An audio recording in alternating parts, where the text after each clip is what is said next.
gitu ya, ada pembusukan kota karena bangunan atau kota di sub kawasan kota itu tidak mampu lagi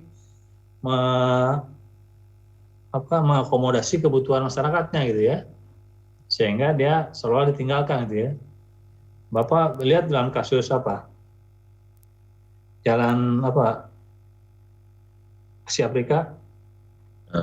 Asia Afrika bisa itu juga bisa Di Pak Asia Afrika yang ke arah Cicadas Pak ya, ada bangunan itu kan? Betul. Ya.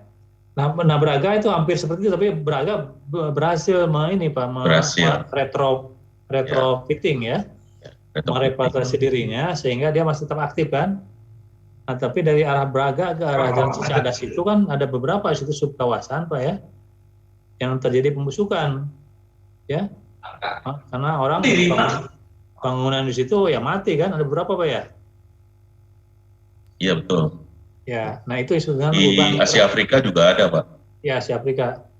Jadi itu ada beberapa bangunan yang bahkan di tengah kota kan, itu kan bukan di subkawasan pinggiran ya. Iya. Tapi bahkan berada di pusat kota, tapi justru tidak fungsional gitu ya, tidak maksimal. Dia menjadi ruang mati gitu kan.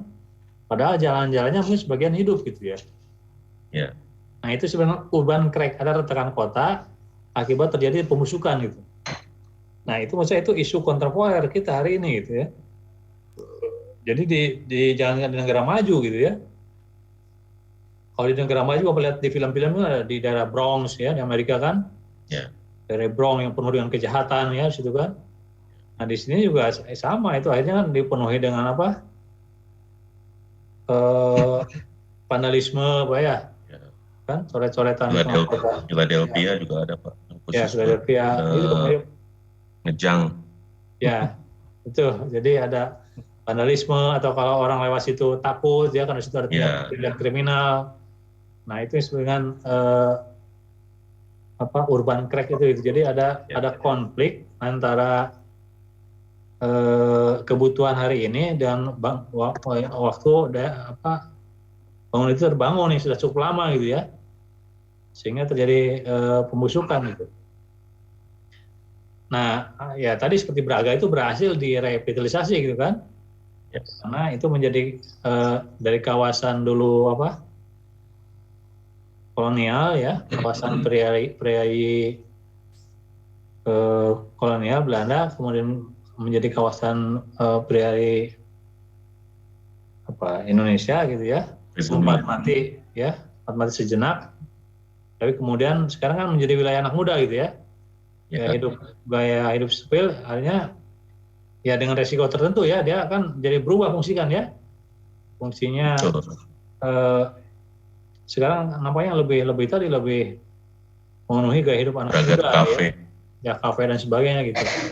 Nah, itu bagian dari resiko retrofitting gitu, tapi paling tidak dia hidup gitu. Nah banyak subkawasan lain yang terjadi urban crack ini dan mati akhirnya kan. Nah itu ruang mati itu gitu, ruang terjadi pembusukan yang tidak lagi fungsional,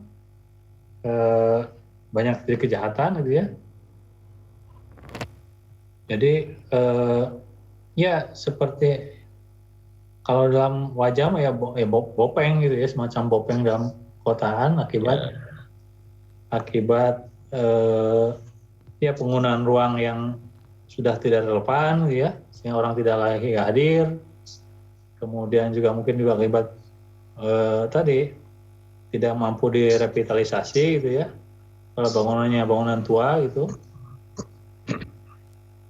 Dan juga ya akhirnya menyebabkan tadi infrastruktur Matahari Cikapundung.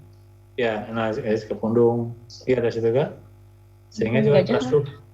Halo, ya. Kampung Gajah, Mas Gak? Nah, Kampung Gajah itu wisata betul, ya.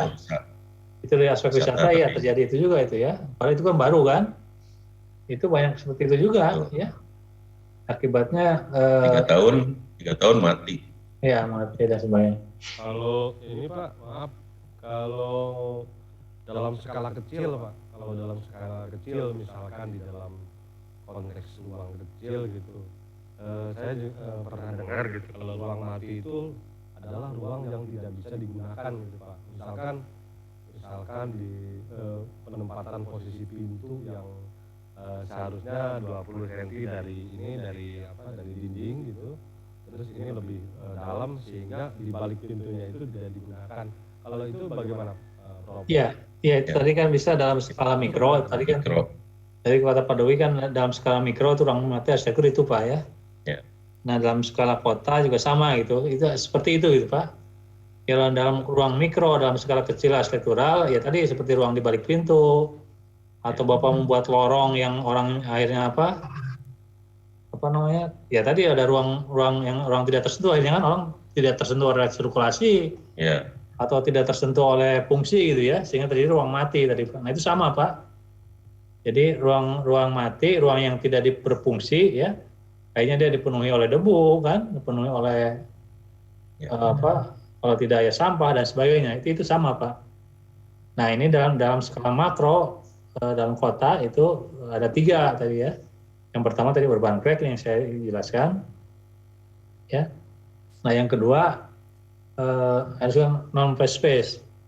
Nah ini ruang-ruang non flat space artinya gini Pak, ini ruang yang masih digunakan Pak ya.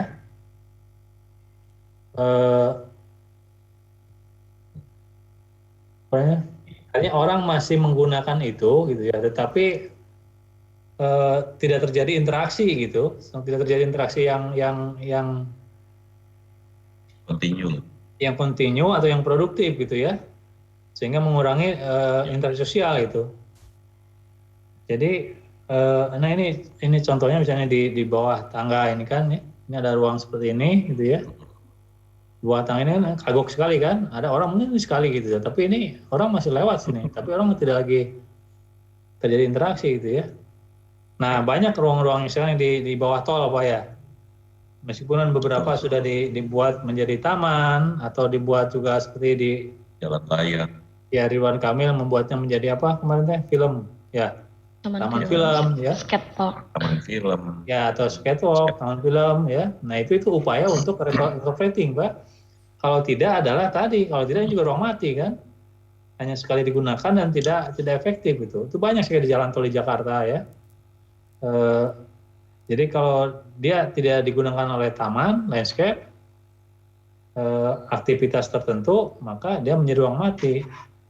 Hanya sekali digunakan itu. Nah ini saya kira banyak yang kasus di jalan tol ini problemnya itu gitu ya.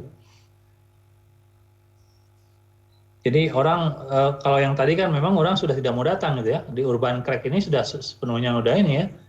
Tinggal bangunan berdiri aja gitu, menjadi semacam horor ya, yang nanti ini digunakan oleh oleh vandalisme atau persembunyian ya penjahat dan sebagainya gitu ya. Di film-film banyak terjadi gitu kan, terjadi kriminalitas di sini gitu ya. Nah kalau di sini yang disebut dengan non flat space itu ya ruang mati, tempat yang masih digunakan tetapi interaksinya sangat miskin gitu ya, interaksinya tidak terjadi intensif gitu. Nah karena itu Pak Ridwan saya kira cukup baik ya dengan meskipun juga kan sekarang juga problem gitu ya soal pemeliharaan ya dan sebagainya itu kan tadi perilaku masyarakat berkota juga masih belum